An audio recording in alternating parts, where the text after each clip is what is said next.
Umar ibn al-Khattab has a very interesting story, because when he came to Jerusalem, there was no bloodshed, there was no fighting. In fact, Jerusalem was in such turmoil that the leaders welcomed his coming and welcomed becoming part of the Islamic Empire, and this is something that's well documented. But they told, because it was tradition that the Khalifa would stay in Medina, the stronghold, he should not leave his city. They told Abu Ubaidah Jarrah, they said that we will not give the keys to the city except for your leader. We will only give it to him. So he's got to come and he's got to take the keys himself. And so basically what we find is that Heraclius organized a welcoming ceremony for Umar ibn al-Khattab to be handed the keys of Jerusalem. He invited the Patriarch of Rome as well as the Bishop of Jerusalem. In fact, leaders from the Jewish community were there, ambassadors from all over the world were there, and he spread out for Umar ibn al-Khattab a red carpet that spanned over 2 kilometers long. So it was a long red carpet, you can imagine. When he just starts making his way there, he's going to already be stepping on a red carpet to show him a good welcome, and to, because they heard of his justice, and to truly give him royal treatment. And also beforehand, they also invited for the 2 leading Muslim generals, Abu Ubaidah al-Jarrah and Amr ibn al-As radiyallahu ta'ala anhu, to be in attendance when Umar ibn al-Khattab comes. So back then you didn't have first class, seating or anything like that, but I'm sure they sent them some first class horses or first class camels. They took care of them. They furnished their stay in Jerusalem. They even provided them garments. So there was a special type of garment that you needed to wear at this historic ceremony of handing the keys of Jerusalem over to Umar ibn al-Khattab. Now Umar ibn al-Khattab, if you read about him, and by the way, he's the 52nd most influential man in world history according to Michael Hartman. That's the book of the 100 most influential people in the world. A man of justice, a man for whom you have actually a statement in the United Nations Charter. There's actually a statement in the UN Charter from Umar ibn al-Khattab, how can you enslave a man who was born free? That he was the first one to say that. So he's a man whose justice is well known, who history has been kind to. And Umar ibn al-Khattab was a person of much simplicity. Big, huge man, okay? Gigantic in the true sense of the word. The description of him is that if he sat on a horse, his feet would touch the ground. It's a huge individual, huge human being. Very intimidating look because of how big he was. And he set such a tone of justice during his rule. I'm talking about in the rule in Medina. So Umar ibn al-Khattab, he asked the people in Medina, he said, should I go there to take the key, or is this some kind of setup or some kind of plot? Am I going to be killed? Is this a wise decision? It's never wise for the leader to leave his base. They said, you know what? For this case, it's okay. He went out there.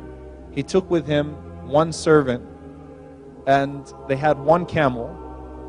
And he made a deal with the servant beforehand. He said, on the way there, I'll ride for half of the time, and you pull me, and then you ride for half the time, and I'll pull you. So they took turns, 50-50. And then Umar ibn al-Khattab, as they were approaching Jerusalem, the servant was on the camel, and he was the one pulling the camel. Not only that, but right before they got to Jerusalem, he fell into a mud puddle, so his clothes got covered in mud too. And he's pulling the servant, and he's covered in mud, and he has 17 patches in his cloth. And, everyone is waiting there with their best clothes. Everyone is waiting there to give him this grand royal reception. Here he is, walking in. He's got mud all over him. And so the servant at least tells him, as they get to the red carpet, it's 2 kilometers long. He says, I think we should switch now. Umar ibn al-Khattab said a deal is a deal. 50-50, it's still your turn. So, but, you're kind of going in to take over the greatest city in the world, No. You stay on the camel. We'll keep walking. Umar ibn al-Khattab comes walking with the camel, and the people are waiting, and the people are standing out, and they're waiting out their windows to see who this great leader is. And they see this man coming and running with a camel with dirt all over his clothes and 17 patches. So Abu Ubaidah and Amr, they were the 2 that were invited to be part of this reception. Abu Ubaidah, who himself was a very simplistic man but recognized the situation at this point, Abu Ubaidah, he gets upset with this. He goes and he walks out to Umar ibn al-Khattab. He's like, I got to take care of some business with the leader before he comes and takes the key. And he says, you've embarrassed us. You've humiliated us. These people are all dressed nice. We want to, you've got to show that you're a strong leader. You've got to show your best clothes and things of that. You've embarrassed us. And Umar ibn al-Khattab, he became upset. And he said, نَحْنُ قَوْمٌ أَعَزَّنَ اللَّهُ بِالْإِسْلَامِ. We were a people who God gave dignity through faith, through Islam. And if we seek honor and dignity and glory through any other means, we will surely be humiliated. Meaning, I'm not that superficial person I used to be.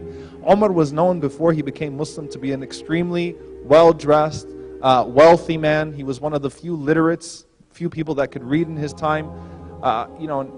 They didn't expect that from him. But he said, we seek our glory through faith. We don't seek it through subjugating anybody. We don't seek it through some pompous, display. We seek it through faith. And so he received the keys from Heraclius, and the people were shocked. And then the bishop of Jerusalem took him to the Church of Nativity. He gave him a little bit of a tour of Jerusalem, and he took him to the Church of Nativity. And while they were in the Church of Nativity, the call for prayer came. The call for prayer came, for the noon prayer came. And Umar ibn al-Khattab was in there, and he knew it was time to pray. And the bishop of Jerusalem told him, he said, look, why don't you just go ahead and pray here? You're the leader. You don't have to go outside and pray. You can just pray here. It'll be an honor for us. And Umar ibn al-Khattab, he said to him, he said, no.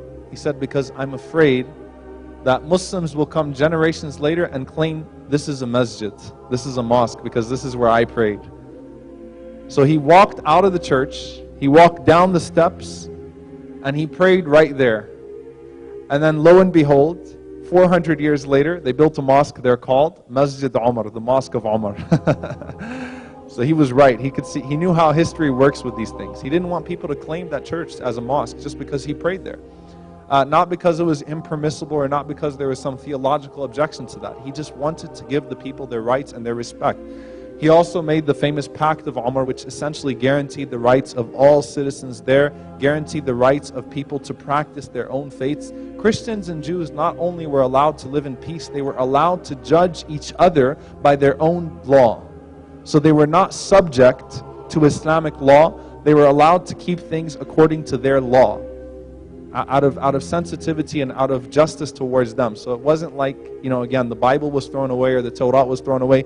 In fact, if a situation came to Umar in regards to a public act of lewdness or disobedience from a Christian or a Jew, he would consult the rabbis or the priests, and he would ask them if this was something that was allowed in their faith or not. So it was complete justice, complete honor.